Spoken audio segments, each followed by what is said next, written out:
But if you recall, we left off at norms, and I only bring it up because I think it's kind of a little bit important just to touch on, because it comes up over and over again as we go along. Obviously, introducing the topic, this is chapter 2 for Martha Nussbaum's Therapy of Desire. So if you thought we were reading, I don't know, Winnie the Pooh, you're in the wrong place. And on the chapter 1, we left off around norms. So just quickly looking at my notes, because I've been in a bit of a rush, I'll just quickly read the first few ideas off it, and if we've got anything to add, we can do so. Jodie's just arriving now. Okay, so basically Nussbaum was saying, I might as well wait for Jodie. Hang on a sec. Pause.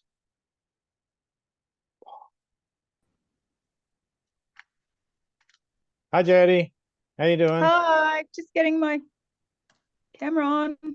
Groovy. Well, I just was going to recap the stuff on norms because you wanted to touch on that, right? Yeah, that'd be great. So I'll just throw us into that quickly because there's a lot to cover then. So basically it said, just going off my quick notes that I haven't had much of a chance to review, norms has often been bound up with the Platonist scientific ideas, according to chapter 1, part 4. And it's often an account of the way the world is without human intervention or shaping. And from that Platonic point of view or scientific point of view, nature is a repository of extra historical transcendent values. Or in sociobiology, I think we touched on this, nature as a source of value-free facts from which ethical norms somehow follow. Does anyone want to jump in before I scream ahead? Nope. So she says that even the seemingly socio-biological interpretations serve foremost the account of normative health. For some reason, I made a really weird note here. Does this make sense? Beards aren't just to keep faces warm, but signify a potential for wisdom, and is used as an example of rational freedom, which supersedes the example. Got no idea what I was thinking when I wrote that down. I was probably meaning to have a joke about Shannon's absence of a beard, but anyway. Ancient appeals to nature do not pretend to derive value norms from a value-free account of the scientific underpinnings of human life, she said. And so that's in direct contrast to the Platonic view. She says they're value-laden and they select some aspects as important over others, often by appealing to the actual sense of value of human beings. Asking whether a life without X or Y would be impoverished, that we would be unwilling to think of it as a human life at all. So that's a very distinct difference. And something we were riffing on backwards and forwards on the Facebook was that distinction of a medical model conceived of from a Platonic point of view might not necessarily be based on or focused on what the human life thought of as the best thing for itself. Does that follow? So what's the distinction? The Platonic view and then what's something else? So the chapter 1 kind of explored these 3 different analogies for looking at medicine. So the first would be the Platonic scientific view that we kind of argued over quite a lot what it might mean. But it's the idea that if you were to have a medical model that was that way inclined, then the truth is out there, sort of objective and beyond the actual lived experience of the human beings in some respects. It's the kind of abstract thing out there.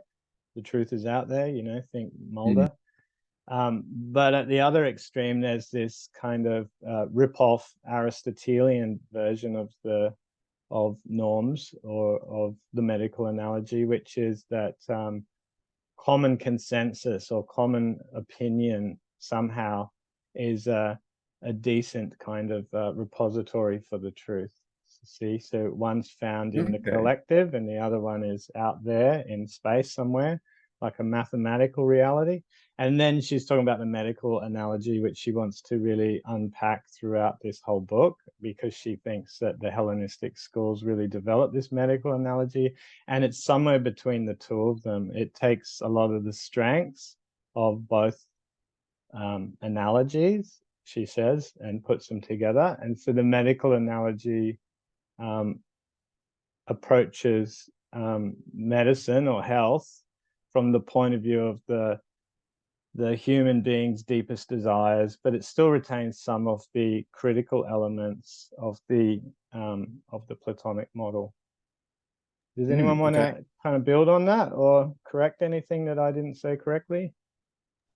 Well, I'll just jump in and sort of lead into this chapter 2, because following Shannon's critique last time, I started to think, oh, well, maybe I've been a bit cavalier, and maybe what she's doing in this chapter might be a bit of a straw man in terms of what Aristotle actually said. And so I was very, well, I won't say diligent, but I did go and check in Aristotle's Nicomachean Ethics on the point she makes, and to check that she's not taking things out of context and cherry picking kind of points that she wants to make. And as far as I could tell, she's not. Oh, well, at least she may be doing a tiny bit, because Aristotle's work is so voluminous and varied that unless you're doing a specific study on it, that's inevitably what you're going to be doing. So I think to an extent, there may be an inevitable aspect of cherry picking is perhaps an extreme way of saying it, but picking out those points that support what she wants to say. But I think she probably minimizes that, is the point I would make. So that's kind of to frame our discussion tonight, that I think she's probably approaching, she's giving Aristotle his due in presenting what she believes to be his positions. Beautiful, well said. And I think it is a case of cherry picking to some degree, because if you remember, we didn't get there, but at the end of chapter 1, the very end bit, she's going to tell us that this is how she's going to unpack the various aspects of the medical analogy, and it's going to have 10 different points. And so that's what she refers to when she's describing Aristotle, and she's going to refer to them when she describes every other school. So she's looking at certain specific features that she thinks are highly specific to the medical analogy. So that's why it will be a kind of cherry picking, but she's very open about that. And so, for example, she says, point 1, arguments have a practical goal in the medical analogy. Point 2, they will be value relative, and that means that on some level they respond to the deepest wishes or needs of the patient. Point 3, they are responsive to the particular case, so that means they're sensitive to the specific situation of the client or the patient. And then she goes on to, she says those ones are specific to the 3 characteristics that we just mentioned there in some form. They kind of are the ground for the medical analogy, and then the ones that follow will be a little bit more up in the air and contested. She said that there's point 4, medical arguments like bodily treatments are directed at the health of individuals and not at communities, so that one will become contentious for Aristotle. 5, in medical argument, the use of practical reason is instrumental. 6, the standard virtues of argument, such as consistency, definitional clarity, avoidance of ambiguity, have in medical argument a purely instrumental value. That will be important in Epicurus, because he's more likely to have that sort of opinion. I don't know about the Stoics. I think they really value, I don't think they would fit there. Would you guys agree? Or we can come back to that. 7, in medical argument, and as in medicine, there is a marked asymmetry of roles, which again in Aristotle is he's going to dispute that one. But the Stoics, for example, as we know, will have a strong asymmetry of roles between teacher and student. 8, in medical argument, the teacher discourages the sympathetic dialectical scrutiny of alternative views. So they will often just try to dissuade the pupil of going outside the school and looking for other sources of material. And then there's 9, how do the arguments speak about themselves? In particular, are they self-praising or self-denigrating? And 10, how do the arguments affect the pupil's need for an ability to take part in further arguments? So anyway, I just wanted to get that out of the way because it's going to be important, and it comes up when she's talking about the various other schools. Any questions or any comments about any of that? Otherwise, we just jump straight into chapter 2. So you're saying that you reckon, like, was it number 7 that you think it's probably not as applicable? That was the one that's the asymmetry of roles. Well, there's a comment in this chapter that is something that Aristotle is kind of, he doesn't fit that category according to her anyway, that he questions the knowledge of everybody, you know, including the teacher. So in chapter 2, part 1, I've only actually made one note. So it was a really brief one. I just put Aristotle brings forward the medical analogy, but he also takes it apart, arguing that it is a good analogy in some ways, but in other ways misleading. Is that your takeaway from part 1? That was easy. Yeah. Cool. It's not much. And then So- there's also she's Yeah. sort of flagging that thing of that he's looking at it, Aristotle is looking at ethics through a practical lens, not just a theoretical one. Yep. Okay, so I'm going to proceed chronologically. So if there's anything comes up or I miss anything, jump in. So next part 2, it was natural to consider that if a medical art of the body could exist, so could a corresponding one of the mind or soul. Also, given that the mind is disturbed by thoughts, desires, and emotions, and that as a way of handling such phenomenon, it was natural to consider persuasion, consolation, exhortation, criticism, and calming, arts of speech and argument, logos, somehow understood as involved in such a medical art. So this... Yeah. Oh, sorry, Corey, I was just going to say, it's a really interesting passage, I think, and the way she points to the kind of pre-Socratic forebears, you know, right back to the Iliad, where you've got Achilles' tutor, the centaur. I think he's a centaur. Phoenix, is he a centaur? Can't remember. Anyway, but yeah, so, and then Empedocles is a really interesting case. So he was known as a kind of a shaman, and he refers to his verbal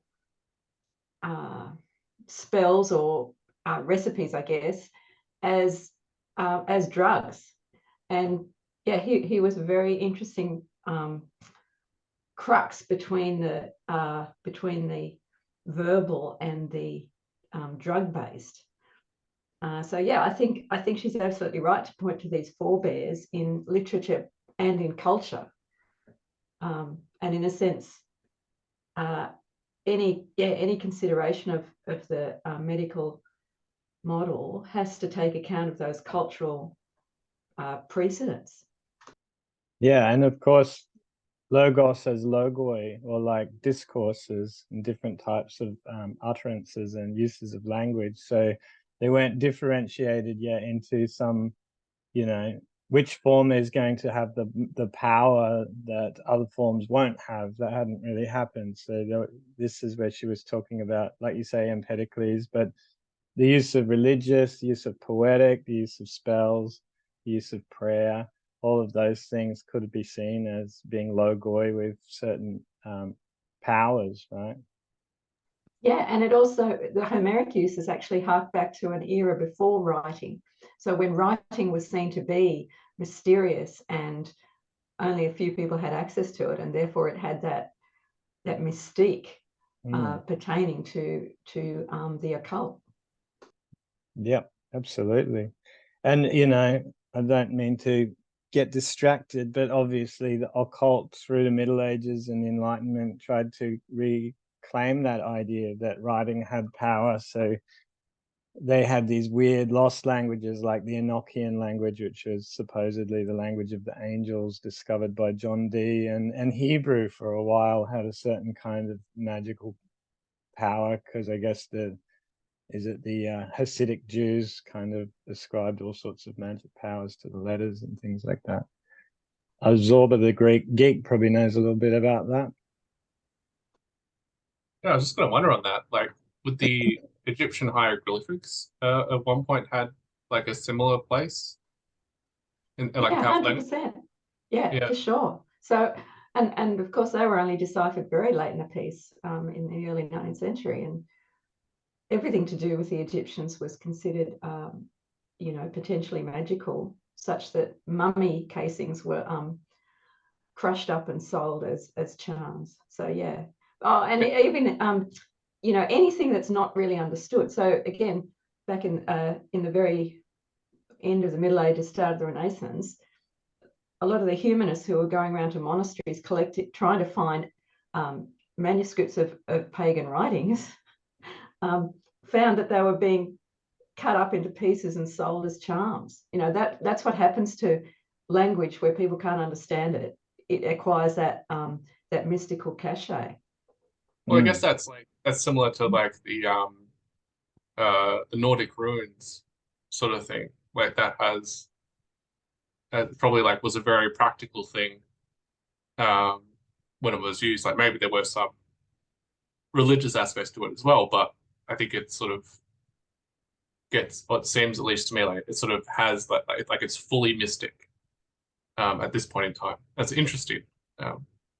And there's that section in the Phaedo or Phaedrus where I can't remember which one, but Plato or Socrates tells the story about Thalmas, who meets Thoth, who's obviously the ibis-headed god of Egypt. And there's a similar tale, I think, in the Timaeus, right? But of course, the story is talking about how Thoth has invented writing and shows it to the king of Egypt, this Thalmos, who says, well, it's not a good invention because it will weaken people's souls. It won't recollect in the same way. They'll rely on writing. But of course, Thoth is not only the inventor of writing, he's the inventor of magic. So there's a strong connection between writing and magic and those sorts of mystical arts. And that segues well into what Nussbaum says here. She says that philosophy at some point, probably by the end of the 5th century or so, it's claimed to be an art of life. And Ashley's entering. Is a defiant and contentious claim. So, prior to the end of the 5th century, it opposes itself to religion and superstition, as religion turns the good life over to prayer, making outcomes neither controlled nor fully scrutinized by human reason. Philosophy, and this is something I've thought about so much because I think it's amazing, philosophy aims to make 2K subordinate to an intelligent and intelligible techne. I just like the way she writes. But that's so true, right, of philosophy. It does something that religion and superstition doesn't do.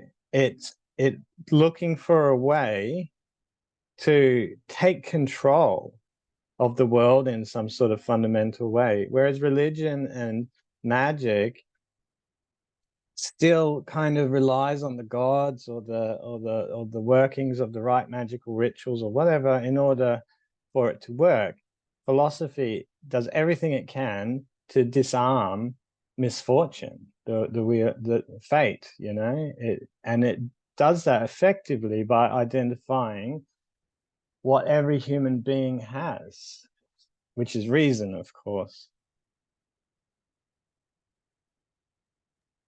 Yeah, I thought this paragraph here was interesting because it got me sort of thinking, like if you had like the thinking traditions or whatever the term would be, theologian or what have you, within those superstitious or religious beliefs, is there a point where, even though that's what they're doing, would you just count it as still being what they're actually engaged in is philosophy? Even though on the surface there, you could say it. Yeah, I think so, Shannon. I think, you know, for the majority of the Christian centuries, you know, they were doing metaphysics as well as theology. So yeah, I think certainly you're doing, you know, many people are often doing both. I don't think, and maybe that's where her you know, demarcation breaks down, because yeah, for 1500 years probably people were doing both, and they certainly thought that's what they were doing. And also, and I think I think you're right, Courtney, it's very appealing way she's put it, you know, tuke and techne. She's very alive to those language effects, but maybe it's a bit overstated, is perhaps what I'd say. You know, I don't think Socrates would see that there was a disjunction between what his religion was trying to do and what his philosophy was trying to do. In fact, far from it, and certainly in the Platonist tradition generally. So yeah, maybe she's overstating the case there.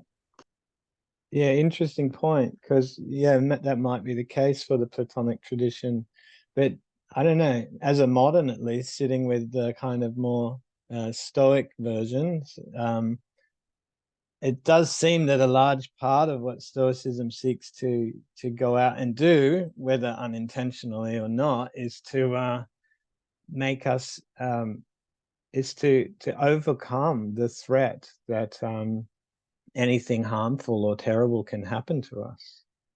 It creates an existential kind of safety in the world. So that's an interesting, I don't know, I just get, as someone interested in therapy, those sort of things jump out to me. I like that stuff. Yeah, because it seems like you could just have a like claims of like what philosophy is, I think is always going to be contentious. And I think what she's giving there is a very narrow like position on meta philosophy, like what philosophy actually is. So I think, yeah, you could push back on that. I guess, like, because part of me wants to push back on it, then the other part is like, well, like maybe this is like a reasonable point to make with when talking about the ancients, this is probably closer to like a general view on philosophy.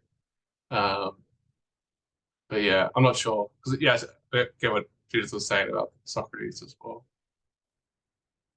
And of course, we're definitely talking about, you know, she's really starting to move into this medical territory. So there is a concern here with, as we've read in chapter 1, about if there's an art of medicine for the body, then around this time they're evolving a concept of there must be an art of medicine to treat the soul.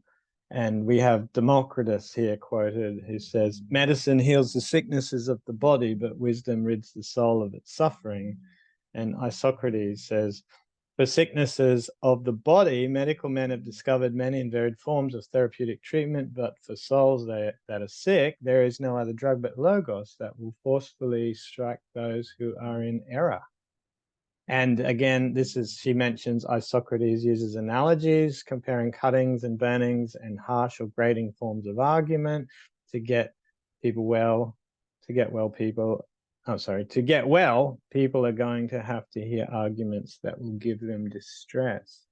I think that reminded me of a similar argument that Seneca makes much later on. You're probably familiar with it, Judith.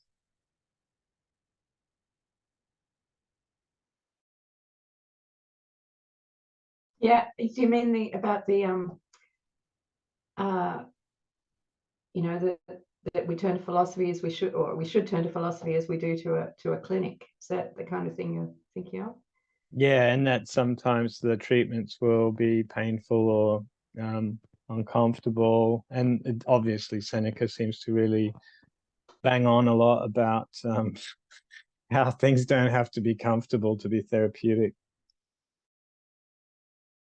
So that was probably quite a common metaphor, I would imagine. And that he just happens to be the guy that like got that recorded and survived. Yeah, perhaps. And I guess she's just dealing with it, sort of starting with Democritus, because that's quite early in the piece, right? Then she says, these increasingly detailed uses contain an implicit challenge to dig deeper, to say what work the analogy actually does and what ethical conception or conceptions it expresses. So I wrote a question in here. I haven't actually read it ahead, but let's see what it says. We expose philosophy and its practices to this sort of rigor. Why don't we do the same with modern psychological theory? Well, that's a big question. Yeah, it's pretty open-ended, that one. But it's interesting because I'm always listening to all these new, well, there's so many different therapies out there, and they just arise all the time, and they have quite a lot of credibility as they come out the gate, it seems, to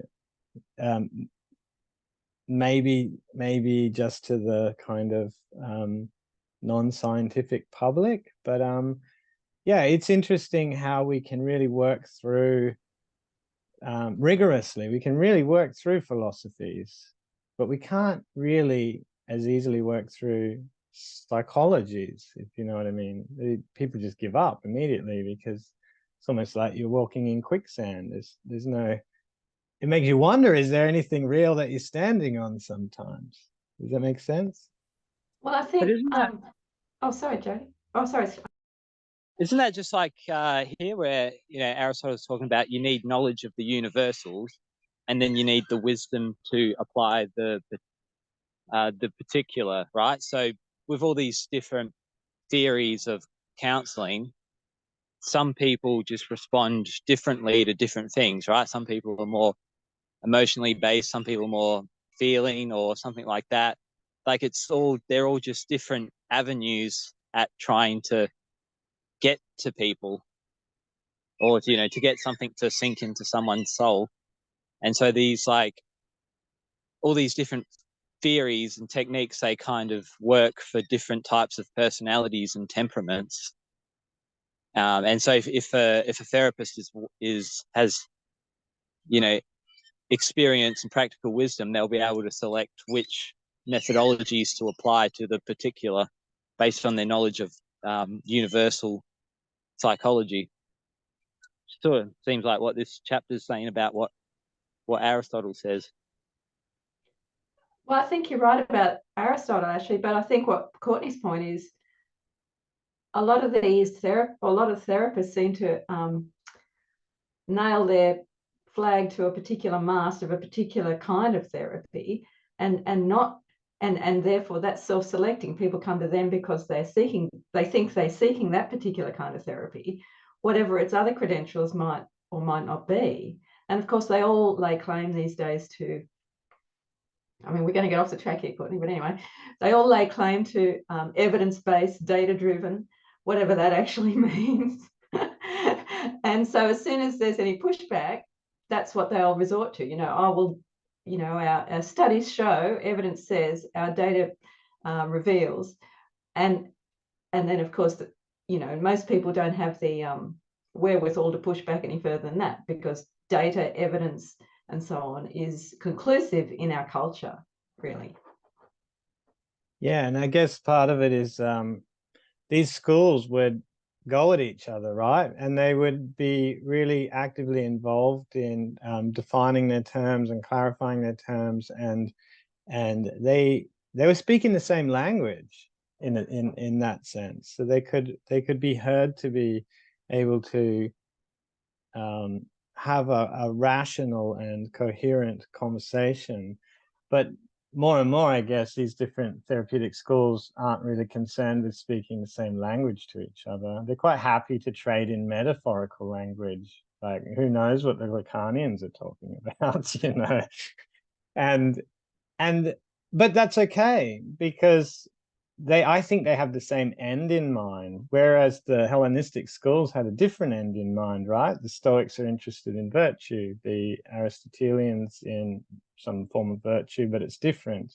And the Epicureans are interested in pleasure, you know, or the absence of pain, and so on. But in psychology, there's actually an agreement on what the end is. And it's no grand scheme. It's not virtue. It's distress management, and they can all agree upon that agenda. So it doesn't really matter what they do to get there. Which, I don't know, I find Yeah. those So sort of what about something like existential psychotherapy?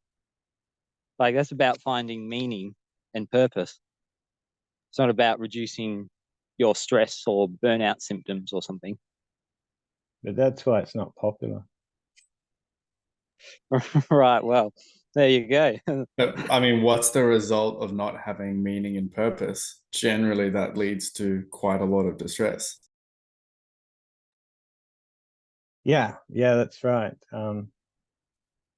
Anyway, it's a tricky one, but we'll plow on. So at the end of that section, It's just like virtue leads to happiness in the, Stoic and Socratic conception. Just same thing, really. Yeah, that's true.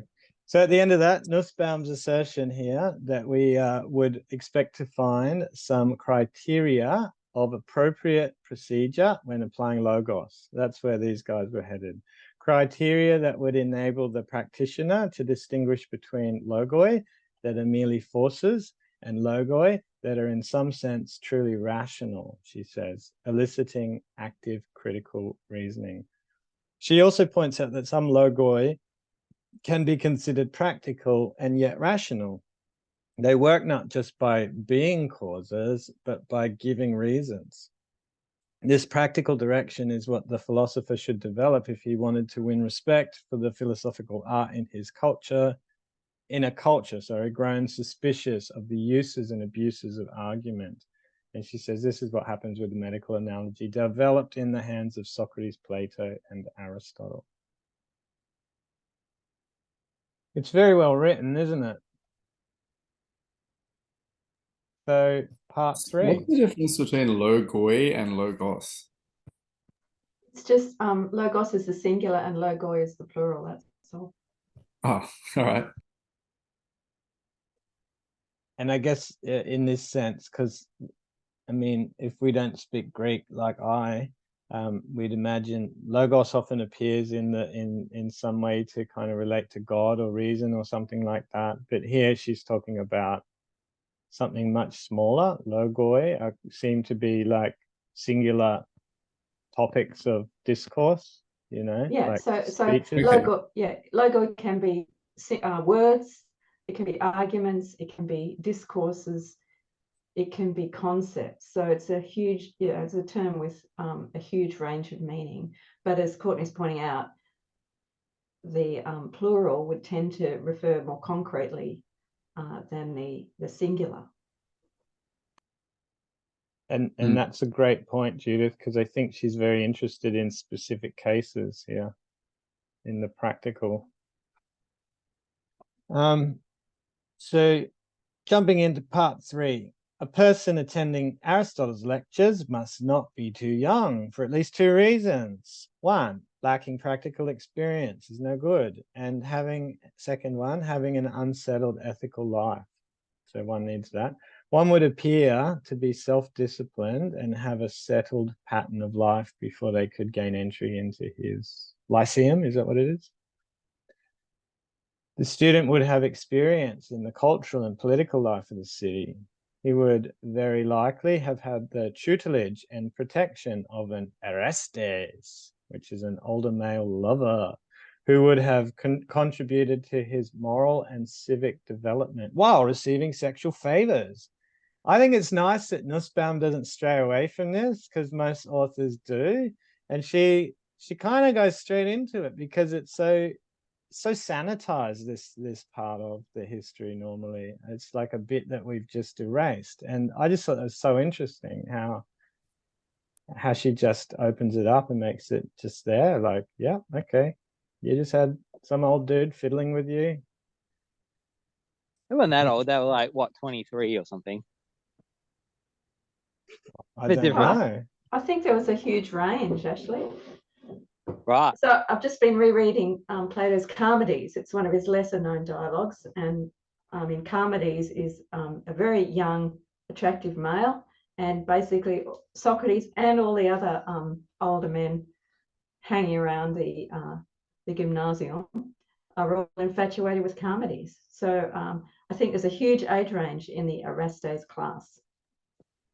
I thought it was taboo that, like, when you get to 30, you become a proper citizen. You're supposed to like marry and start having kids, and then it's tabooed if you keep this little toy sex slave around. People think you're less of a man. Well, that's probably right. Yeah, but yeah, I wouldn't think of, yeah, I don't know. It's a bit, I suppose it's a little bit unclear what the specific ages are. Just one other thing about this section, which is just a little bit back, is the fact that she's using that analogy of the story, I guess, of like this young lady trying to get into the school. I think that this is like this chapter, I feel like, does a good job of using that as like a way to have something to reference back rather than it sort of being abstract. There's sort of like this story to build on it of like, okay, like this is what would happen. Yeah, no females are allowed in the class. They would have had to have been a certain level of class or like from a certain family to be able to get in. Couldn't be from the farms. Yeah, I think it's like it's a good use of this. Oh, you like Nicodean now, Shannon? Well, I think it's later chapters I disliked. But I this thought one, this was so as chapter 3 starts, I thought this was probably the best example yet of her bad writing skills. Is like she's talking about how the Socrates of on 53, the Socrates of Plato's early dialogues develops a conception of health of the soul and produces procedures of philosophical elenchus as linked to health, and then talks about how the midsection of Plato brings a focus on false beliefs and systematic procedures of therapy, and the idea that self and critical arguments are tools by which experts can probe deeply into the personality to get rid of disease elements, and that this is sort of the starting point of the medical analogy in philosophy, after she really didn't give the Platonists a fair shake in the previous chapter. And then after that, still it seems fair to say, however, that Aristotle first developed detailed, explicit account of the potentiality and limitations of a medical conception of ethical argument, setting out the analogy, what it could and can't do. And then it just ends. The section just ends. And it says, like, we now turn to our pupil. And then after that, the next page is that, he was exclusionary and didn't let people in. I thought that was quite, just this really sharp cutting off thing here. And then it doesn't come in for about another 10 pages where you kind of understand how the medical model is relevant for Aristotle. So I thought you would hate this, Shannon. I thought you would be raging at her, going, there's no explanation. What are you doing here?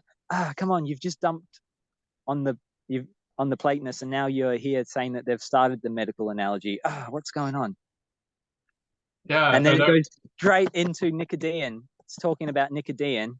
When I read that, I was like, come on, I don't care about Nicodean. I want to know how this Aristotle's account of the medical analogy is it's fair to say first detailed as explicit and detailed, even though the middle section of Plato came up with these 3 aspects of it that I can't remember what she said exactly. A complicated account of the soul's health. So what did you think then? I thought that was all right, but I understand what you're saying though, especially like if you found that like interesting and it's like, oh, I want to keep chasing those breadcrumbs. Like I want to see where this is going, and then it's just like it sort of ends. But yeah, myself, I found it okay. I didn't mind it, but yeah, I can definitely see what you're saying. But surprisingly, it didn't annoy me. The Nikidion thing. Because for the next 3 pages, there's quite a lot of emphasis on how she was exclusionary and not many people could reach the standards. You know, the lower classes and the women and all these other people, or the tradesmen, they weren't allowed in. You had to be an already extremely educated person to be able to even get into the school. So it's just a bit of background. Yeah. But to me, that sounds like it's not a very... Like, because the medical analogy is supposed to be universal, right? Like you can apply, everyone has a soul, so you can apply it to anybody, not someone who's had 30 years of education. I think that, I mean, my take on all this is that Nussbaum is more or less an Aristotelian, so she's quite partial to Aristotle's interpretation, and she's digging quite deep, really, to find some very adequate arguments, you know, so she can kind of compare some of the other schools a little bit more favorably. I don't know, that's the way I took it, because she does make a really good comment at the end. She's sort of talking about how, well, maybe Aristotle's approach is already set up only to favor those who've been accepted by the political and educational institutions of the city to already be successful, which is a claim that's often made against white privilege, for example. So she's doing things. She did say he wasn't in a position to, well, she speculated that he wasn't in a position, in the same position as Plato. So yeah. Plato could have, I don't know, did he have women in the academy? Someone didn't read the text. The implication. Yeah, I think it mentions that Plato had like courtesans that he educated. Anyway, you guys are getting way sidetracked with all that. Not really, it's in the text. But the bit about Nikidion being a point of contention was because Epicurus was the one who got slandered over it, though it seemed that Plato had women or courtesans or whatever in his group at some point, potentially, maybe, kind of thing. That seemed to be what they were talking about. Anyway, just, do you want to say more about that, or shall we keep powering on? I guess I'm just with Shannon that I think the writing is quite painful. Like, I didn't understand the flow of this chapter. To me, I didn't understand it, like what she was sort of going for in how it all came about. Like, it's just something simple like, okay, this is a bit of the background on Hippocrates and all these other people starting up the medical analogy, and now we come to Aristotle, and this is what he did, and this is how the medical model is relevant to him, and this is what was good and this is what was bad about it. I didn't quite understand her way of trying to get across the information. Yeah, weird to me. Let me defend her on this, because I think it does. I understand what you're saying about that part, but I think it does kind of work, because it's like she introduces this character, so it's like to give like the history, the context of like who could actually get in to Aristotle, like to his class. And then it's like in section 4, it then sort of goes through those 10 points that Courtney went through about the medical analogy, sort of links those in as then using Nikidion as like using her as like an example to draw upon. Right. That's why people sort of introduce it, so then she can use it, use her in the those 10 points when discussing it. I think Well, that's sort of how structure, at least I think it works, but I do, yeah, like I said before, I can see what you're saying about the jump where she's sort of talking about Plato, that it's like, and Aristotle, that it sort of just drops off. Yeah, I don't know why I didn't find it annoying, but I didn't. Well, let's continue, and then we'll review what we thought about it a little bit further along, because we're really only in the first section, really. So Aristotle's program includes only those, this is what we were saying before, whom society already includes and favors. This is her criticism, if she could come up with one. Aristotle's philosophical practice, beginning with its demand for paideia and leisure, can do nothing in itself to improve the situation of those whom politics has not already helped. These others are not to be helped by political and institutional designing, which is what these more privileged characters are learning to do. And then she says, a central reason for collectively reasoning and reflecting on the good life for the whole is to give direction to the task of producing a healthy and thriving community. It's not an approach that considers the possibility that one person will opt one view, another for another, but rather the view that does best as a view that they all share. So Aristotle's view she's putting forward is one in which they all get together, they collect as much data and information as possible, hence Shannon loves him to death, and they have an argument about which is the best, but it's not the kind of argument where they try to find out who's the best at arguing. Instead, it's a collaborative exercise where they think that this method will winnow out what is not true and kind of narrow down to what they can all agree upon in order to improve society for all. It's a nice idea, and it's the idea that even though some people won't be accepted initially, it doesn't matter, because the ones who get the privileged education will use their knowledge for the good and improve society in such a way that they'll all benefit, even those people on the outside. Does that sound right? Fair enough. And we have to admire this, right? I mean, it's a pretty noble. I think it's a pretty good approach, and it's a very similar to approach what we see a lot in liberal democracies, right? And she makes that point. Yeah, that'd go back to that. Yeah. Okay. Sorry, my internet's unstable, so I'm out. But I just wanted to say that at this point, I think this section is where her Nikideon persona is, in fact, it doesn't work at all, essentially, because what she's got to say is this persona that she's invented, Nikideon, is going to have to, and she says this is impossible. It's impossible, but you have to impersonate a young man of good and so on. So I agree with Ashley. The Nikideon thing just doesn't work here, and in fact, it's counterproductive and complicates the issue, and in fact, almost undermines her. It's like Yentl, that movie. It's a bit like that. Yeah. I don't know the movie, but it kind of,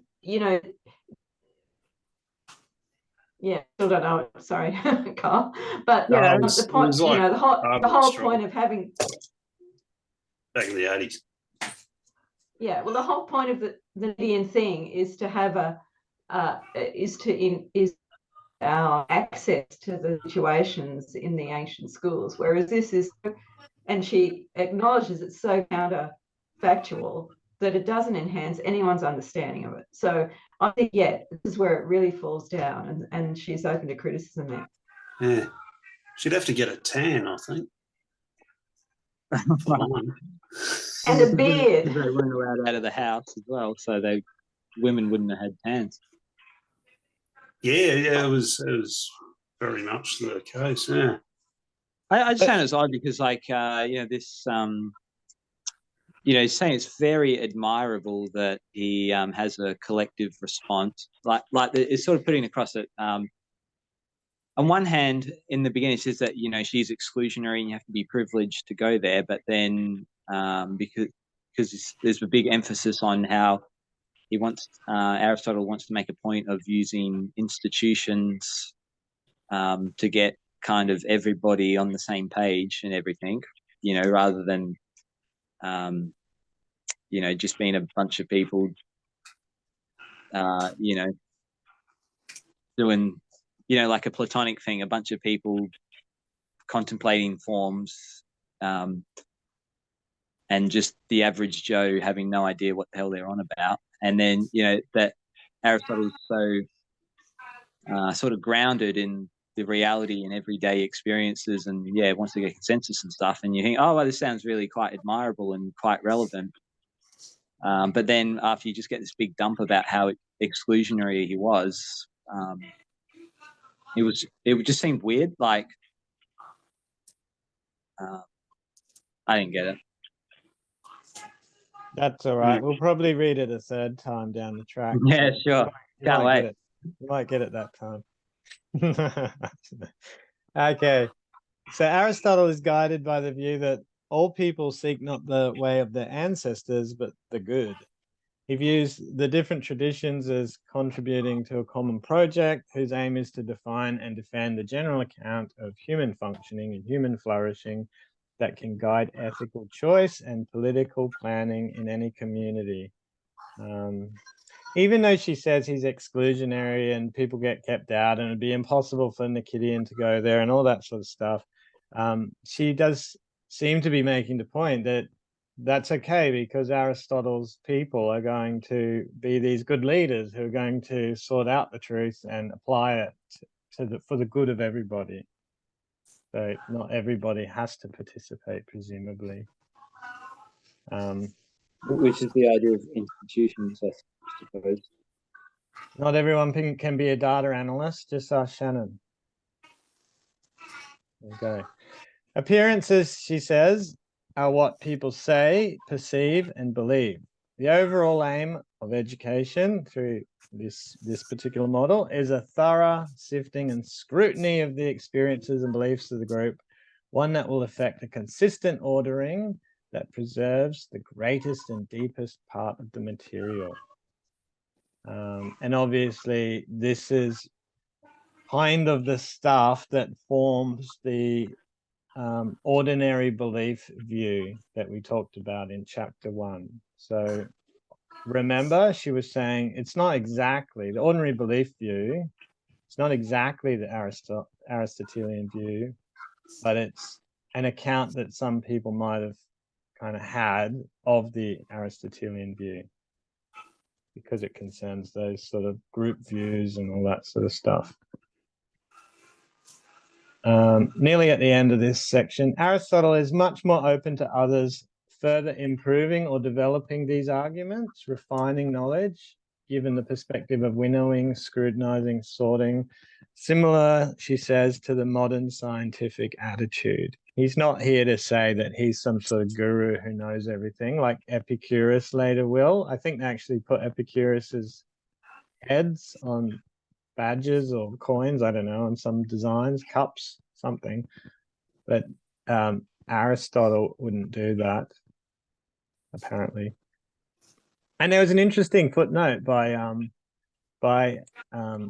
Nussbaum, which I thought was interesting. She said there was a Chinese guide that took her to see like a tomb of Confucius, and the tourists were all flocking around his tomb and making a big deal about him. And the Chinese tour guide said Aristotle would never let himself be treated like that. You know? Interesting point. We're doing really well, guys. No more complaints about Nussbaum. Why is she so polarizing? Well, she's just not been wrong. So as long as she's not wrong, there's nothing to disagree about. Fair enough. I still don't know where she's going. Really, she should have just consulted with me when making this book. You know, I could have given her some. I've read it before, but I We can think just make a second edition where we just like halve the length of it. Just edit it out, all the unnecessary stuff. Maybe she, like, to answer this, I don't know, but maybe she just took on too much. Like, you know, she's trying to tie together all these kind of disparate themes under this medical analogy, which she's worked out has to kind of hit certain points. You know, she's given 10 different criteria, and she needs there to be somehow to write herself into it. So Nikidian, in a sense, is herself being written into it, so she can riff on the kind of probably cultural context stuff and show how it's not extra historical. Even that is a critique of the Platonic scientific attitude, and it's also a critique of the way in which things get written in philosophical books in the analytic tradition. She's really doing a lot of very kind of personal things in there as well. So, you know, I don't know. What?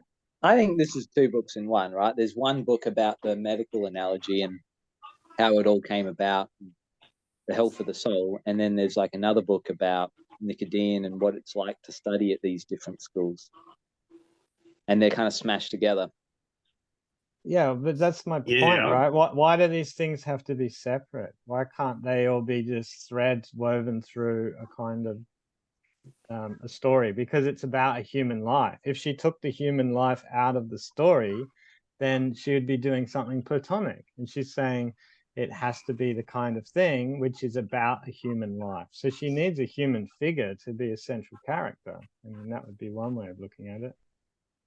Well, I think it's because then the argument doesn't flow very well. She probably should have consulted you, Shannon and Ashley. I'm sorry about that. Not too late. Hey, we're here anytime. You can just, I know you guys hang out all the time, so just tell her to send through an email and we can get sorted.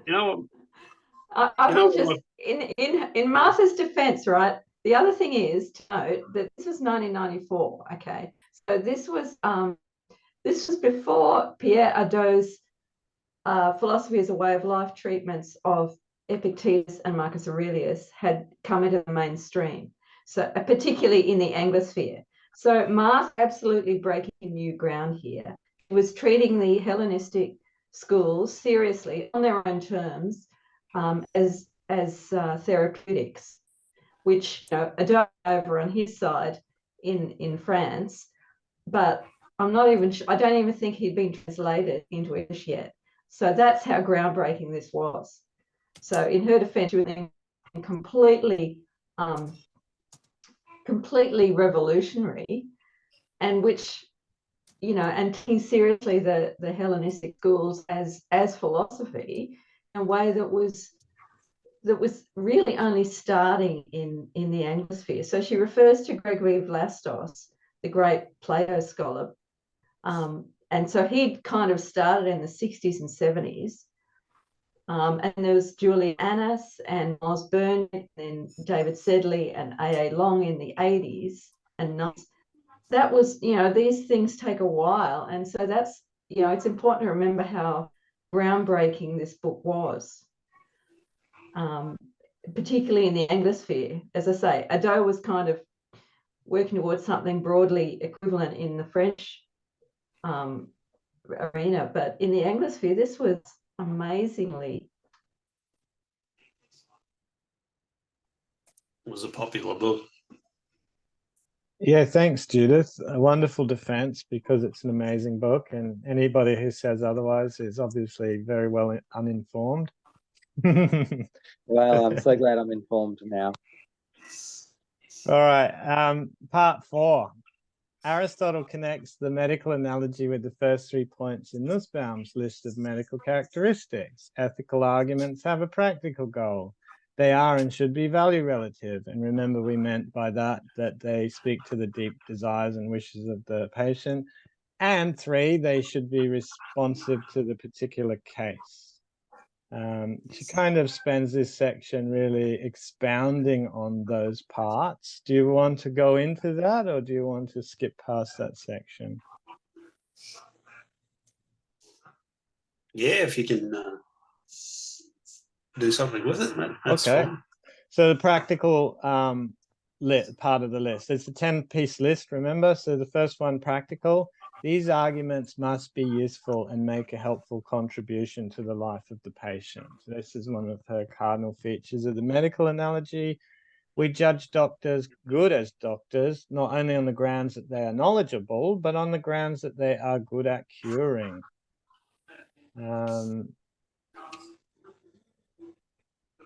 And I think, and then she brought up the archery metaphor. Adults trained in virtue are already aiming at a target. This is from the Aristotelian kind of perspective. What is lacking is a clear view of the target, an articulation of eudaimonia, our shared end, into component parts. So the philosophical lectures contribute to this articulation of the parts and of their interrelationships.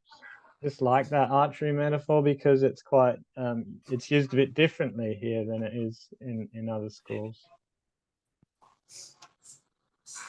And then there's the value relativity, part 2. At some level, they respond to deep wishes or needs of the patient and are to be assessed in accordance with their success in doing this. All Aristotelian inquiries are bound by the human appearances and are not sought by appeal to extra experiential reality, which you might find in the Platonic version. The boundaries of experience are the boundaries of discourse and thought.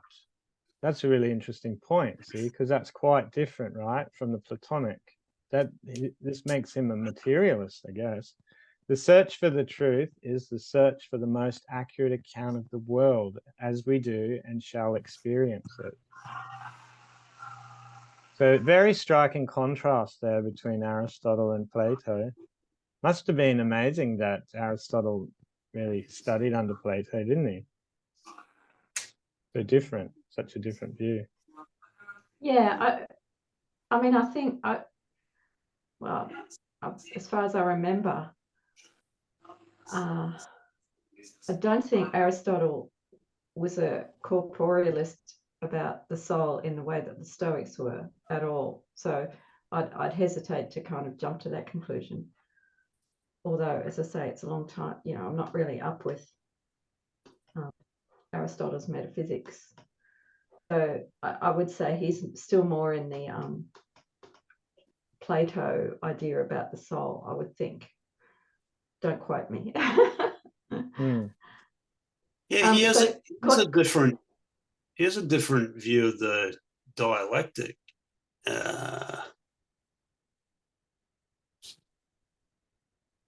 Something that I read this week, but I can't remember it all. Oh, you'll have to post it on the Facebook then. Okay. Oh yeah, if I can find it. Yeah. So ethics relies on human experience in a strong sense, she then goes on to say.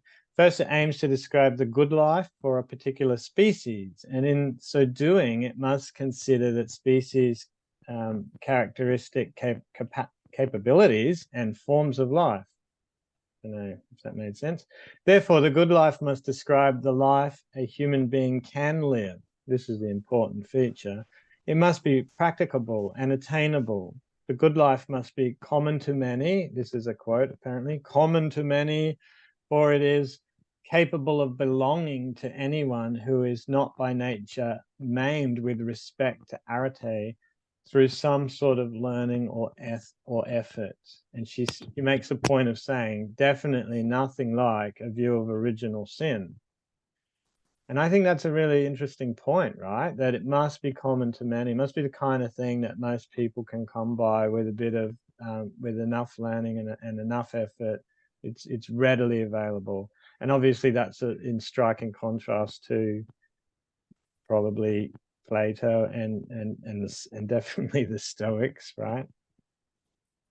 Yeah, this was a bit, this was where I thought that if she's going to go into Aristotle's views in depth, she really needed to give an extra sentence or two here to explain what the consensus is of what he meant by maimed as regards to virtue, because to me it's not, and I even went and looked at the Nicomachean Ethics and it's not clear there.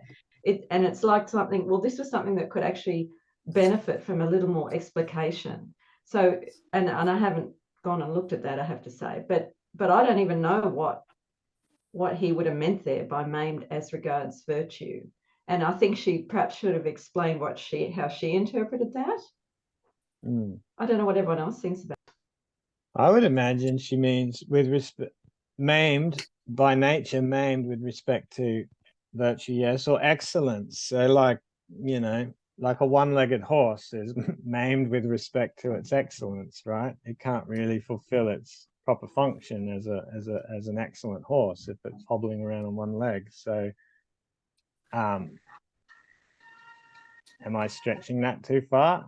You know, like obviously you could be very disabled or in some way, or have a very, very bad experience that kind of traumatized you or made you dysfunctional in some way. Yeah, I thought what she meant was if you're born and you're just like if you're just a natural born psychopath, right?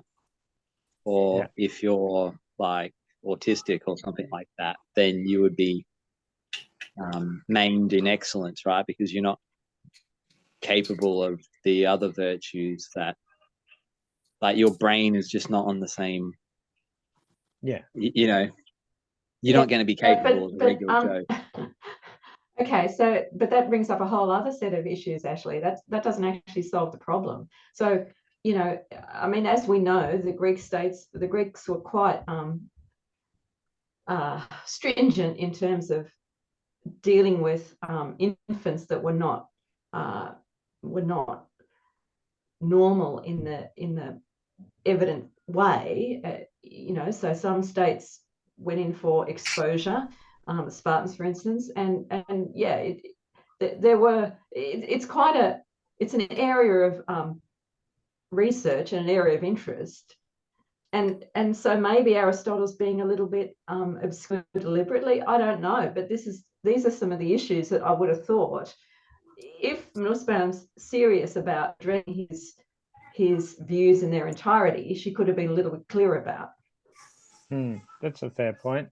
But obviously, in this context, what she's sort of meaning, and especially by comparing it to original sin, for example, is the idea that that there's no serious natural impediment, that given decent opportunities and being around the right kind of people will generally have the right knowledges and the right intuitions in order to do the right kind of things.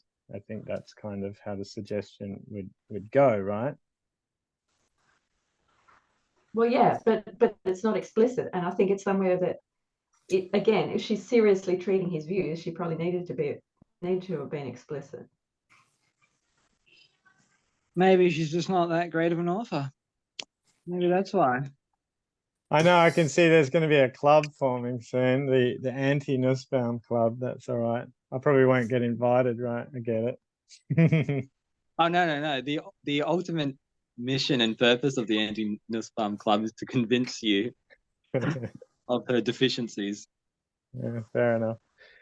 So what did I write here?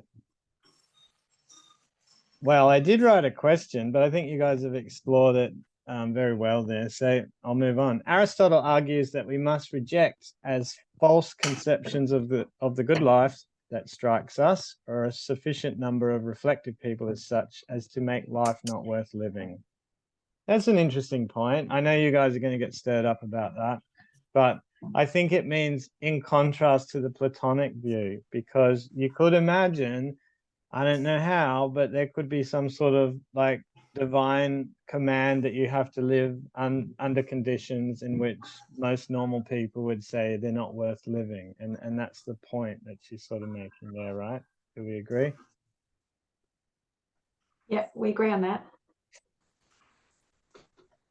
Oh, come on. I'm waiting for Shannon to say something like, come on, philosophers are people too. Nah. Which section was that in the page? I was trying to find it. We're in section 4. It's page 62, Shannon. 62, thank you. Okay, so a human life, in order to even be a candidate for the true normative account, must be chosen from among the lives that human beings would willingly choose as preferable to not being alive. That's pretty solid. I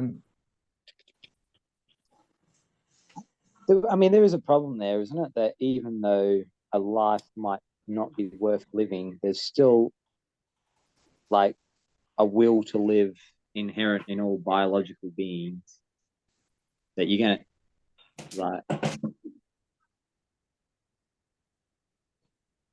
live anyway, right?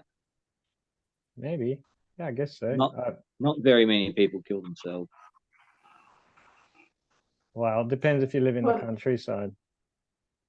this again comes back to the Stoic view, where of course they were quite ready, controversially, to say that suicide is a live option when in some conditions of a substandard life, and that could be that range from illness to political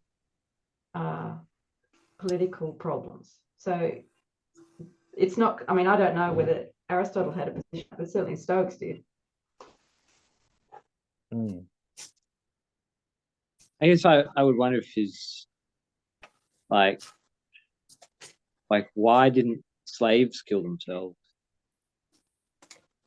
Well, yeah, that's a good point. Maybe Aristotle. Well, sometimes they did. I don't think they collected data on that, didn't they? So I mean, I would think living in the slums in India and working in a sweatshop 14 hours a day would not be a life worth living. But you know, people do that for their families, don't they? They keep living. But there can be a distinction between a life that's not worth living and a life that's worth stopping. Like these two, it seems like you can separate the two, where you can evaluate like the circumstances where ideally you wouldn't bring life into it, but it's not bad enough where you'd be ending life. Like it seems like there's some middle ground in between there. Yeah, a captive slave, like in like a Roman captive slave, that'd be. I mean, that's where all your slave rebellions came from. But a domestic slave, you know, at least you'd have security. All right. Yeah. But also this comes up in the context of community, right? So she says life in community follows as part of the ends of human beings. The good life must not deliver a life that is self-sufficient for the person all by himself living a solitary life, but self-sufficient for the person along with parents and children and wife and in general loved ones and fellow citizens. So it's very community-based. And it makes you think of other philosophers or ways of being or thinking that have tried to seriously consider that we could become independent of communities or independent of the needs to depend on, other people. And that would be one of the kind of conditions, I think, from reading this, that Aristotle would say is not virtuous and not worth living, to be isolated in that way.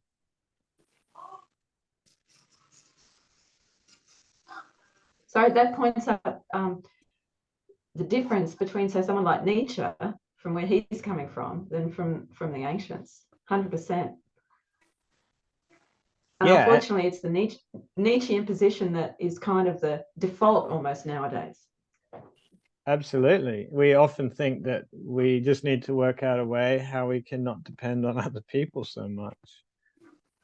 And the internet age really does kind of want to disembody us so that we become, what's the word, unidentifiable, what do they call them, keyboard warriors who can be completely rude to each other across the great expanse of the internet, because it doesn't matter. You get a lot of response from that kind of activity. Maybe that's what drives it. Yeah, but you know, yeah. So all the constitutions that Aristotle collected, they were all Greek, right? I think so, yeah. I'm not sure that they were. I'm not sure No? that they were actually. But I don't know. He might have done the Persians and stuff as well. I'm not sure. Okay. There are a lot of them, weren't there? I guess I'm wondering, like, 157 or something, wasn't there? Oh, okay, yeah. Well, that segues into the next bit. She says there is a kind of cross-cultural and social data gathering project going on that Shannon would have loved. And then a sorting description of ambiguous terms, solving of puzzles, elimination of contradictions. The procedure tries to emulate a kind of expert judge, the person of practical wisdom, whose well-informed, sensitive, and experienced discriminations are normative for the correct solution.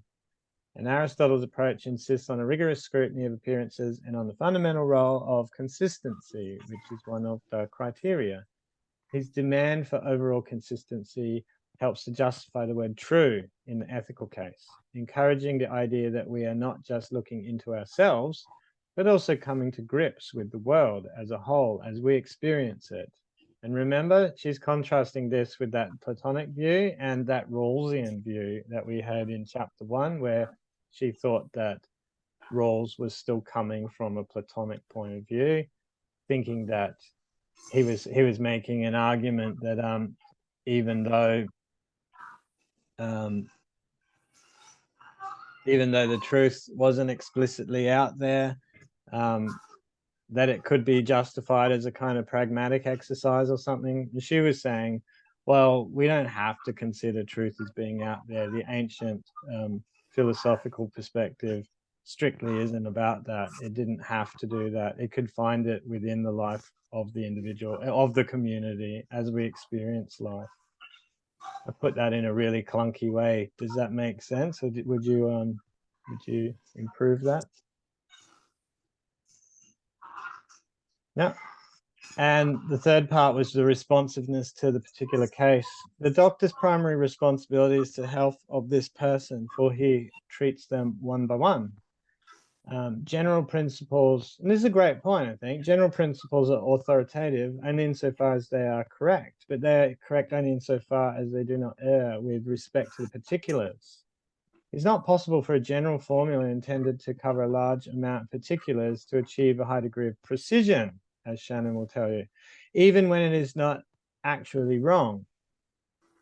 Among statements about conduct, the particular ones are more true, for action is concerned with particulars and statements must harmonize with these. I really like that, the idea that we're talking about action and that each action is a particular action, right? So pretty hard to have general principles that govern every specific action. Yeah, this is one of the passages I went and looked at in the Nicomachean Ethics, just to make sure she was not just pulling bits out of context. And yeah, it's a really thoughtful passage, I think, about practice, or yeah, just about the practice of medicine. And of course, that was the point she made right at the start, was that Aristotle's father was a doctor, so he would have seen this in action. You know, a doctor has a good grasp of the general principles, but it's only in the particular cases that the method can really play out properly. Did you hear that, Ashley? It was spot on.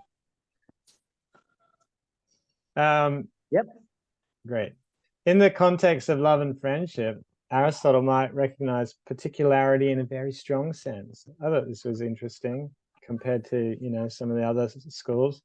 Criticizing Plato's proposals for holding spouses and children in common, Aristotle points out that close particular attachments are fundamental to familial and political motivation. Quote, there are two things above all that make people love and care for something: the thought that it is all yours and the thought that it is the only one you have, end quote.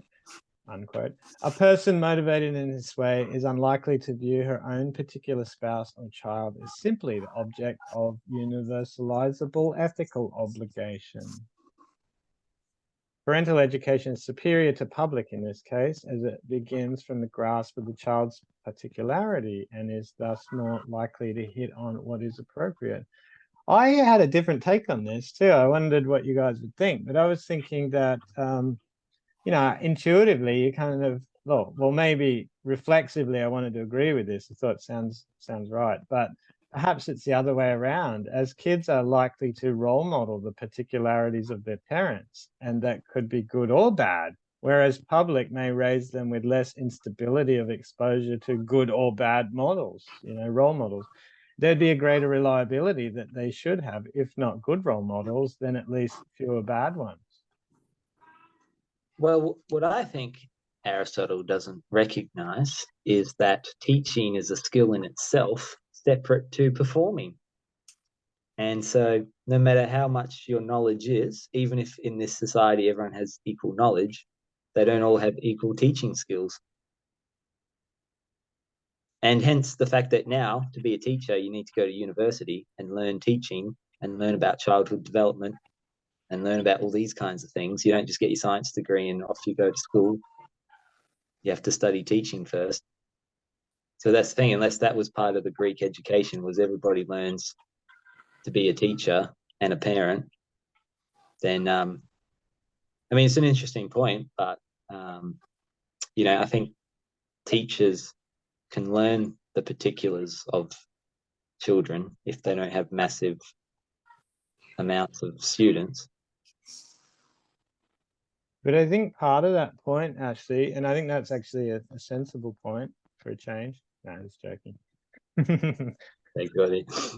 No, it's a good point because this is going on in the background too, right? She's saying, well, for the people who've been accepted into the Lyceum, they've already had really good education by the parents, the paideia. And like she said, they've already probably got a lover and all the rest of it. So they've been introduced to the political life and they know how to, you know, they've learnt well in theory how to fit in with what comes next. And obviously she's going to say down the track, but that marginalizes too many people. What about all the people that didn't get the good paideia? What about all the people that had shitty parents who were alcoholics and things like that? You know, there's all these other cases that kind of don't fit into this particular perspective. Oh, the other thing to note here too, and again, maybe it's something she's kind of glossed over, but of course it comes up in the Platonic dialogues, several of them, is that virtuous parents don't reliably raise virtuous kids. So whatever Aristotle might think about parental education being superior to public education, well, not necessarily, not always, not even among the elites. And that's has to be in the background as well. Mm. I mean, it makes sense in theory. There's a lot of molding to convention, you know. That can be done in a very detailed way.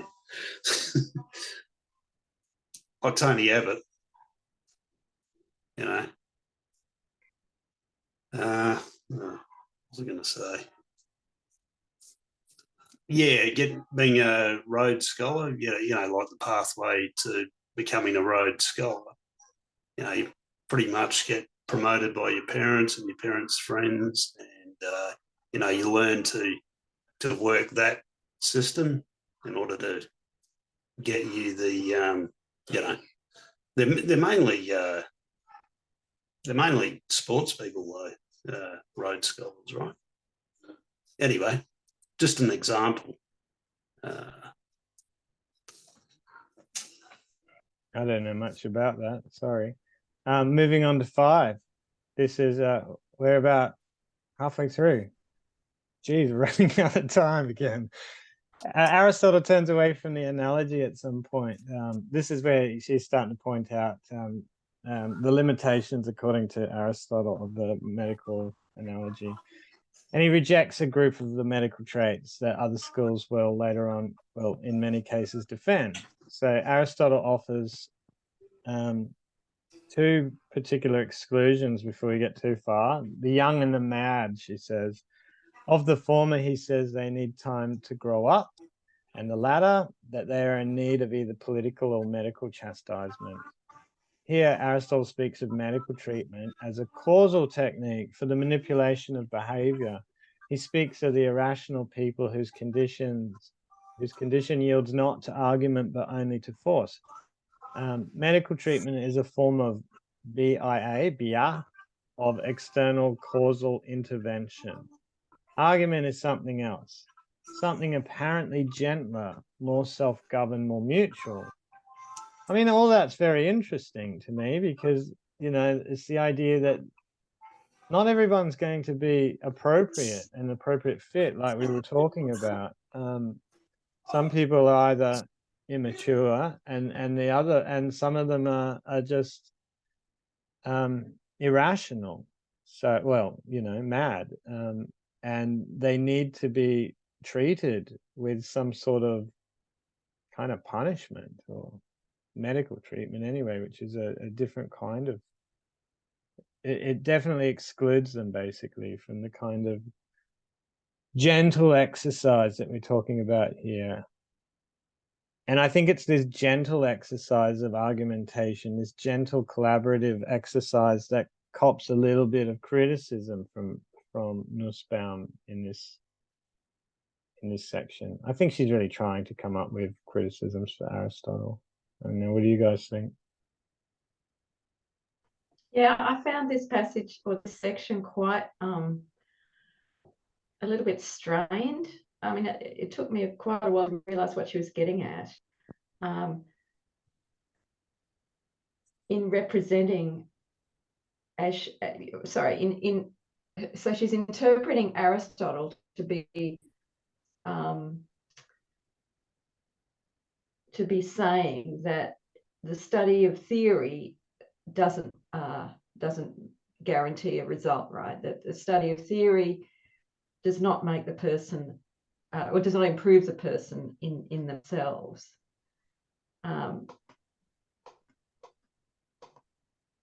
And I think what she's saying is that Aristotle is pointing out that is where ethics is not like medicine, and so that's the key area where the medical analogy falls down. But again, I didn't quite spend enough time with Aristotle to see whether that's a fair assessment of what he's actually saying there.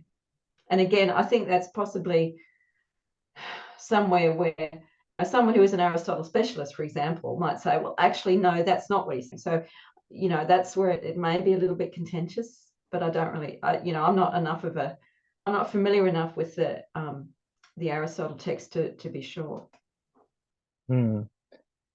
And it kind of invigorated the argument, right, that we had with Shannon the other day, because she's saying that, yeah, in the case of the doctor doesn't have to benefit from the medicine, I think, right, to make the patient better. But he says it's very different with the ethical, with ethics as opposed to medicine, because in ethics, it has practical value for everyone involved. And she says ethical logoi are unlike medical treatment in that they involve a reciprocal discourse in which the pupil is not ordered around by an authority figure or manipulated by coercive tactics, but is intellectually active for herself. And it just, like his model, it's a model of interrelation, much more like friendship. And that sort of kind of care, rather than some sort of clinical administrations that you might get from an expert. That's what I feel hesitant about, is wondering whether she, with her, 10 points of 10 criteria, I suppose. You know, is she getting a bit too, is she letting her argumentation actually, is she getting a bit carried away and pursuing these points to past their actual weight? That's what this chapter left for me with, a sense that, again, unless you're an Aristotle specialist, which very few people are you going to know whether she's characterizing it, particularly, you know, in setting up against these 10 criteria, that she's treating it fairly? I suppose that's what I was concerned about. Yeah, that's a good point. I would agree with that. And I think it is really strange. And it makes you wonder, well, why those 10 points? It seemed to be like she took all these different schools that had something in particular in common, and she worked out what definitely 3 of them were. But then there were all these kind of variations. And rather than just be differences, they have to be sort of structured in some way that you can say, well, they had this point, but not that point. Yeah. Yeah. And you're right. I don't know if it works that well. Look, Ashley, I can join the group now. Welcome aboard. We've been waiting so long for this moment. Oh, I feel like a real And traitor. that's where you, was it your point, Ashley, where you said it was actually 2 books in one? Or, I mean, yeah, it's probably like, it's probably 4 books. I think it's so ambitious. That's the thing. Did she have to be that ambitious that to, and this is where my point to Shannon from the last session was, you know, she took so much care to identify the Platonic position that she was presenting the medical in competition with. In a sense, you know, all her efforts go for not as much, because in a sense, because it's over.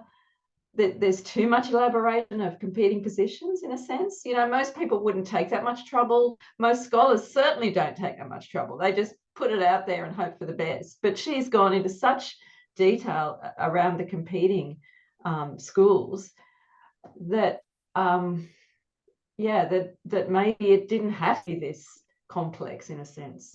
I don't know. You've got to admire her perspicacity, you know.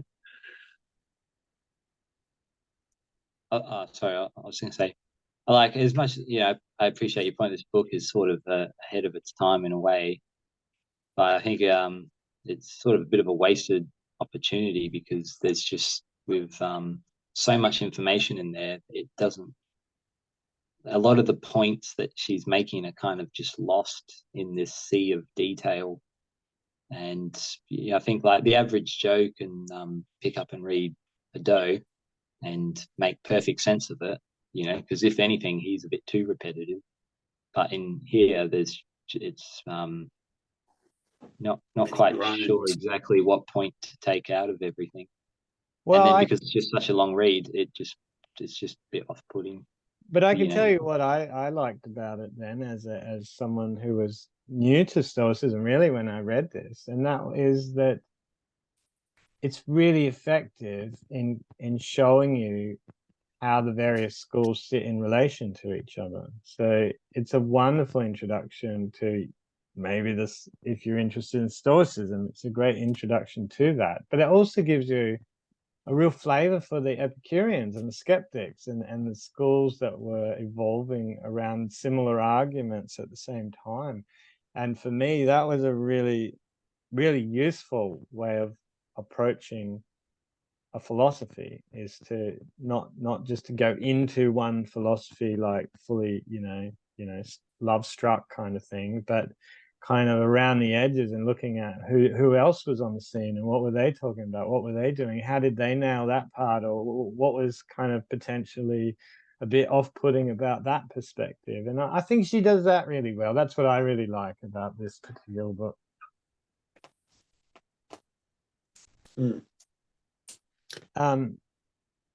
I'm skipping ahead a little bit.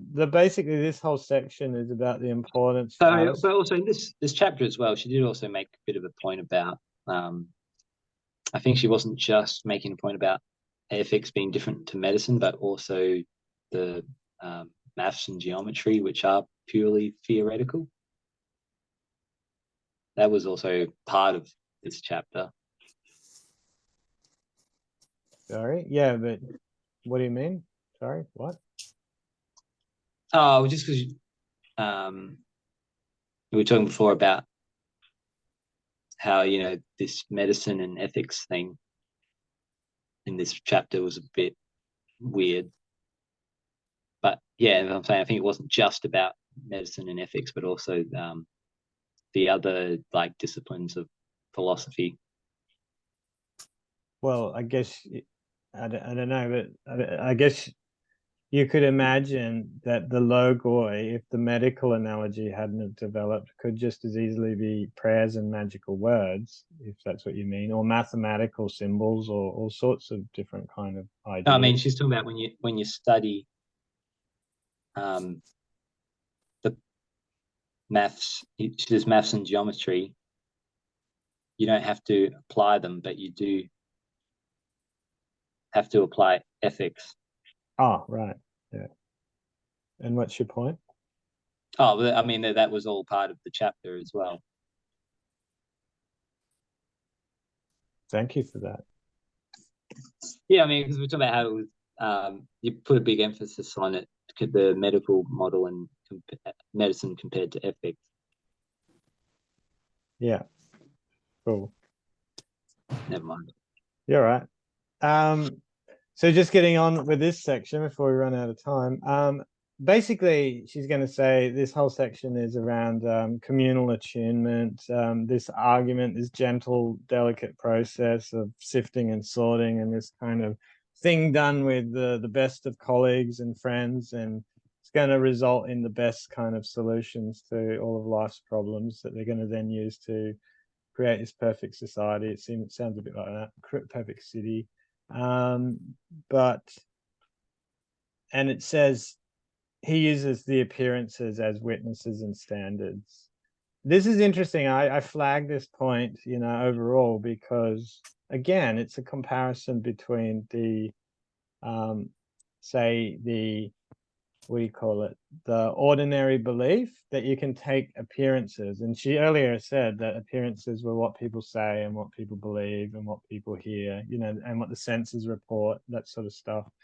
And Aristotle's basically saying that they're basically reliable. You can take all the traditions and then go through a filtering process to find the truth. And I just wanted, because I like Stoicism, just to mention how interesting it is that the Stoics have such a skeptical account of the use of appearances, that for them, the appearances are completely unreliable. Like impressions in their raw, unmediated whatever are true and accurate, but somehow we've already gone astray and we can't rely on appearances alone. I just think that's well, except some appearances. Some appearances are, you know, what's the term? Cataleptic. You know, they're like clutching something. So yeah, some of them are. Yes. And that's the distinction, right? That few are cataleptic for the Stoics, but for Aristotle, it seems that a lot of mainstream views would be reliable. And she's saying even that Aristotle seems to have thought that everybody had something to contribute in the pursuit of truth. You know, you could survey the many and the wise. Yeah, and again, you know, that seems to me probably an Aristotle specialist would say, actually, no, that's not what he's saying at all. You know, this is where I kind of think, oh, maybe or maybe not. You know, that doesn't sound like the Aristotle that we often presented with. It seems to me, yeah, maybe not. And this is where, you know, I do have a few doubts. It'd be interesting to know about her. Touch my head. Oh, someone fell over. It would be interesting to know about her credentials in this area, because I mean, I don't know much about her, but I assume she knows quite a bit about Aristotle. In fact, isn't she often contrasted to MacIntyre? MacIntyre is considered a particular version of an Aristotelian reading, and Aquinas. And that I did think about MacIntyre in some of the things she was saying about communal. You know, MacIntyre's all around community and tradition, but his is a very idiosyncratic reading, I have to say. So that's, yeah, I as I say, without having the expert knowledge, I do wonder. What I might think is, because I think it's quite well established that the Hellenistic period, there's a shift in philosophy to become a more individualistic, healing yourself and that kind of thing, as opposed to like classical philosophy. And I think like so this should have been a book about Hellenistic ethics, but because she knows so much about Aristotle and admires him so much, he's just kind of tacked on to this beginning section, and hence that's why Plato just gets kind of brushed to the side, because I didn't get at all from reading Aristotle's Ethics that I'm a soul doctor and do this and I'll help you.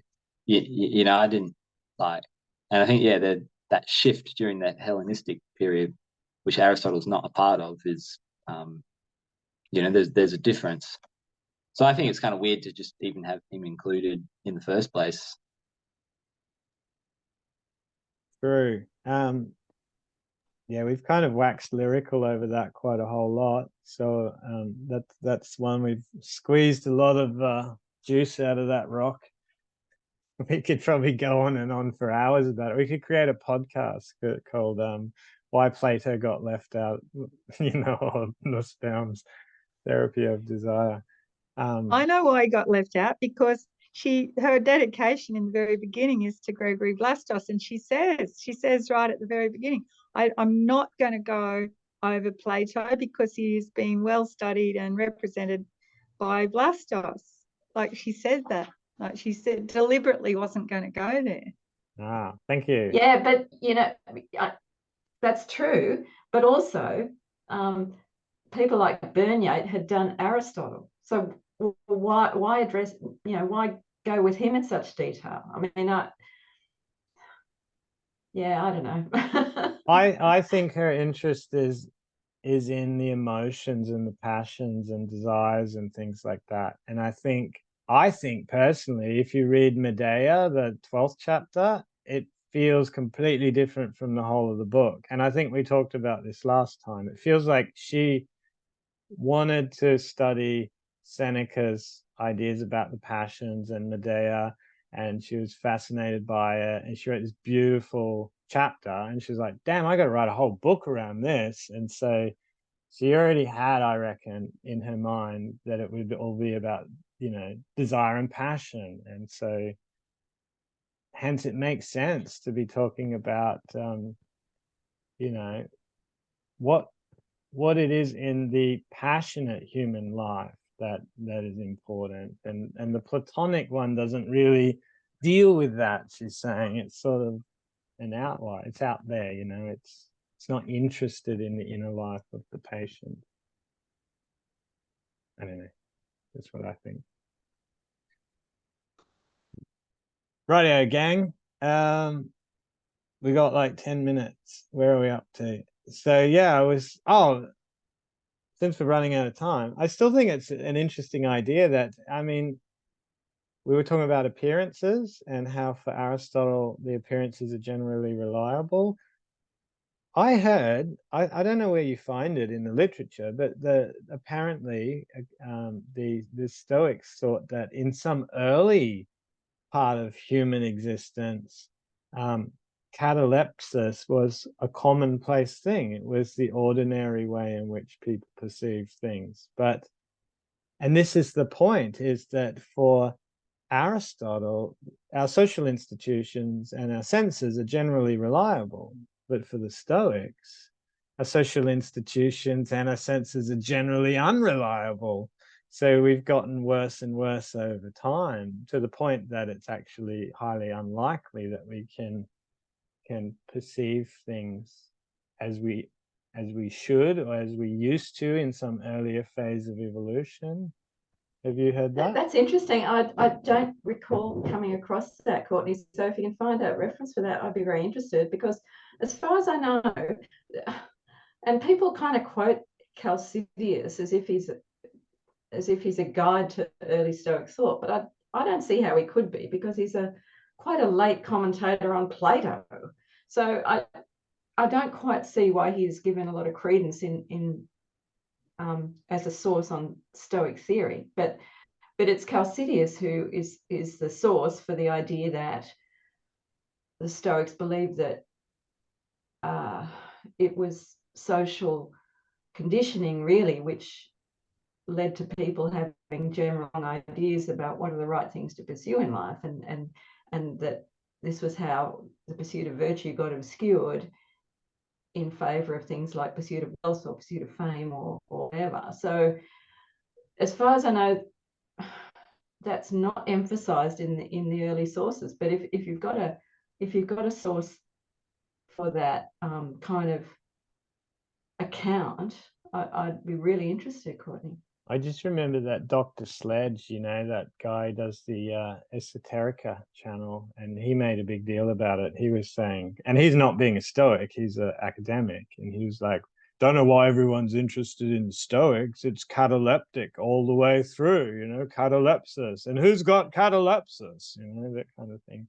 But I do remember even recently I read Letter 95 by Seneca, and you can see suggestions of it, because he says something like, he says, as our appetites and desires have got more complex, so have our diseases. So we need medicines that are more complex than ever before to treat these diseases. So there's this idea of complexity, desires and human nature, in a sense, not nature, but our this aversion, I don't know, what do you call it, this appetitiveness or whatever, has got more complex, has evolved in us in some sense. Anyway, but I think that's an interesting subject. I'll take you up on the challenge, Judith, and we'll find out where that came from. Good one. So skipping right ahead, because we're just about out of time. But I actually saw that video as well that you were talking about before. So where do you think that came from, Ashley? That, you know what I'm talking about? Well, like, Ryan Holiday, obviously. Probably not. But there is this idea of a golden age, right? That comes up in. No, I mean that guy in the video. Why he went on that big rant about how people don't understand Stoicism unless it's cataleptica. Yeah. But I mean, you picked up on that theme, right? That he thought in his reading that, and maybe you're right, Judith. Maybe he's reading, not discriminating between the later sources and the older sources or whatever. I don't know. But I think that's part of the point too. Sorry. Yeah, you are right, Courtney. There is, in Seneca, you can see that sometimes, like he says, in the olden days, you know, that everybody had simpler practices and worship was simpler. And yeah, there's this whole golden age idea, I suppose, that wasn't just with the Stoics, it was with Greek literature in general. So maybe that's where it's coming from. But I mean, isn't that just kind of a bit of a theme, like this kind of you know, glorifying the past, right? It's like Homer and Virgil, you know, they just have this veneration for the heroic age in general. Yeah, that's right. Yeah. So it's like this cultural nostalgia. So I don't think it's confined to the Stoics by any means. Yeah, well, definitely, because the Cynics have it too. They thought that at some golden age, people didn't have to wear clothes and live in houses, right? And what about Plato's Atlantis myth? There's another one. You could hang out with mermaids and stuff. Isn't that Pirates of the Caribbean? So we're getting towards the end now. Basically, she's just saying that Aristotle agreed with the first three premises of the medical analogy, but then he differs in the last few. So 4, medical treatment is directed at the health of the individual, seen as a separate unit. Well, not so much. She's saying it's for the health of the community.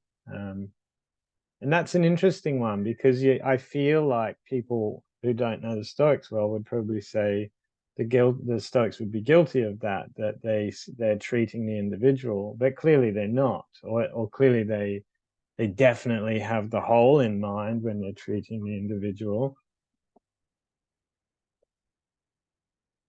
So that's interesting. Obviously, Epicurus is treating the individual. Number 5, in medicine, the characteristic procedures of the art are purely instrumental to the production of an end, bodily health, and can be fully characterized without mention of practical reason. I think she's saying that Aristotle doesn't agree with that, so that doesn't apply to him. The standard virtues of philosophical argument, logical consistency, definitional clarity, and so forth, are treated as merely instrumental in the medical analogy, but not so for Aristotle. And again, not so for the Stoics. Look forward to see what Epicurus thinks about that. The medical analogy creates a sharp asymmetry of roles. This criticism may apply to Stoicism, I've noted. The admission that but I think this is an interesting one, right? So Aristotle has this blurriness of roles, apparently, like everyone has something to contribute, she's trying to say. And you would like to say that the Stoics have this because they have teachers and students. But on the other hand, I think one thing that resolves this a little bit, right, is that the Stoics make being a sage basically impossible. So we're more or less, once the ball gets rolling, at the same point. We're all Procoptons, or just developing, or bumbling our way along in the dark. Yeah, exactly right. And certainly in Seneca, where he's got his letters to the Silius, regularly he says things like, whatever I'm saying to you, I mean it to apply equally to me. You know, there's an implied equivalence and a cooperative relationship. So I think she's maybe overstated that one, but I can't quite understand why she made something of that where it's not necessarily. Because she says when we get to Epicurus, this will really apply, because he was like a god according to his followers. Yeah. So different schools are going to do different things. Again, this is the thing, like you were talking about, Judith. Why bring it in? Like, it seems like a strange criteria, you know? I'll say shit. Maybe because the doctor-patient analogy, maybe presumably that's it. Sorry, Kyle, what's going on? Oh, I said shit. I didn't know I was. I thought I was on mute. I was gonna say, you know, like I think a quarter of one of Chrysippus's books has been identified in the Herculaneum papyri. Is this is it just recently, Carl? Yeah, it had been thought to have been another one of who's the Epicurean that most of them. Oh, Philodemus or something. Yeah, Philodemus. Yeah, until recently it was thought to be Philodemus, but yeah, I read something pretty convincing to say that it's the work is actually Stoic, and it's most likely to be that of Chrysippus being identified somewhere else. You're just trying to catch us out and see if we've read any Chrysippus, haven't you?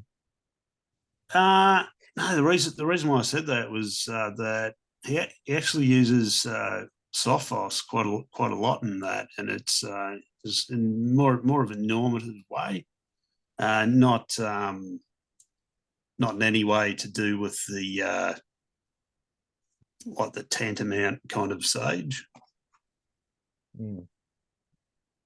So I've been trying not to get my hopes up with those Herculaneum papyri, because, you know, since like 1780, people have had their hopes up to find what was in them.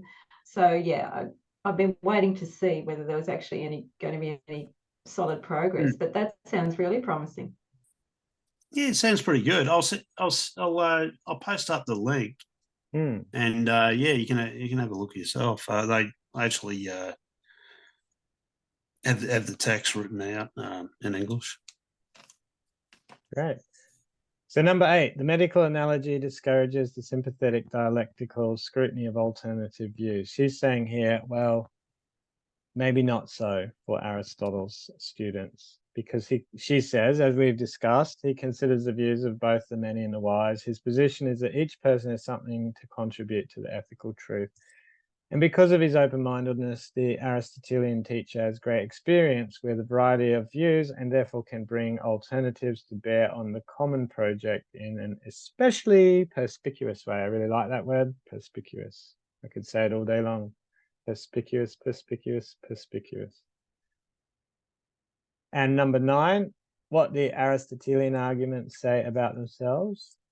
Or she's saying, do they repudiate dogmatic and subservient praise? Well, yes, they do.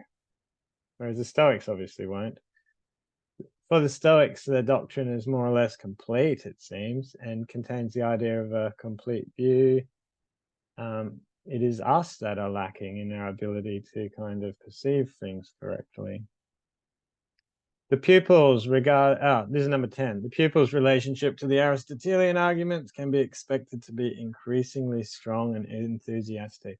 See, the point she made about 10 really went nowhere. So I think you're right. Like, this list of 10 is just like, I don't know. I'll agree with you guys. Yeah, and why is she telling us that Nikidian will expect to be more enthusiastic over time when we know, well, we know because we've read the book before, but we know that Nikidian's actually going to go and try something else next, you know? It's like, why even say that? Yeah, it just seems a bit odd, really. Yeah, I know. Oh, I meant Paramount Sage. Sorry. Sorry? I'm just correcting myself. So the last section is very short. It's very short, this last section. In these procedures, this is section 6, the last section. In these procedures, we find much that has become part of Western philosophical practice, she says. Much that we have come to value in teaching and writing. And she says, just to summarize, some of the potential troubles with Aristotle's view. 1, that truth is there in the sample of the opinion being tested, that each person's beliefs contain at least some truth. That could be a problem. Another problem is Aristotle must believe that the procedures of intellectual questioning standardly used in his writing and lecturing are sufficient to elicit whatever the pupil's true beliefs are. And 3, he must believe that his procedures of working through puzzles, clarifying definitions, and so forth are sufficient to guarantee in a reliable way the separation of the true beliefs from the false. And finally, doesn't such a student, this we already discussed, who believes these kinds of things have the kind of beliefs about social institutions and practices that are perhaps incompatible with the searching criticism of these things that is often required in these other Hellenistic schools. Also, doesn't he have to hold views about the transparency of personality that might be false? She mentions that, and I think that's critical because it's going to allow us to understand perhaps why the Epicureans and the Stoics do what they do and they're interested in passions. It's because maybe personality and ego is not that transparent. Maybe it's not just a matter of having a conversation and plucking from the arguments the faulty views of the person. Maybe they're much more deeply entrenched. Maybe they're unconscious, you know, they're embedded in deep parts of the psyche, so to speak. And that's why she's offering this up. So finally, she says, what becomes of the ones who do not fit these specifications? Isn't he merely being busy perfecting the already blooming ethical and psychological health of privileged young gentlemen? He has nothing to offer her, Nikidian, her diseases. To her lack of citizen experience, he can't offer anything. And the suffering of her excluded state, he can't offer anything. So when disease is kind of considered in this sort of way, then that's an interesting point to make. And that's the end of chapter 2. Well done, guys. Well done. Thank you, Courtney. Thanks, Yeah. everybody. It's been great. See you very around much. in a couple of weeks for part, what is it? 3. Chapter 3, that is.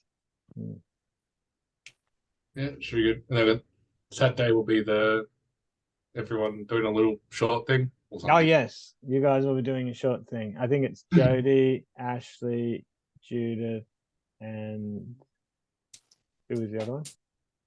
Me. Jody, of course. Sorry. And Shannon. All right, guys.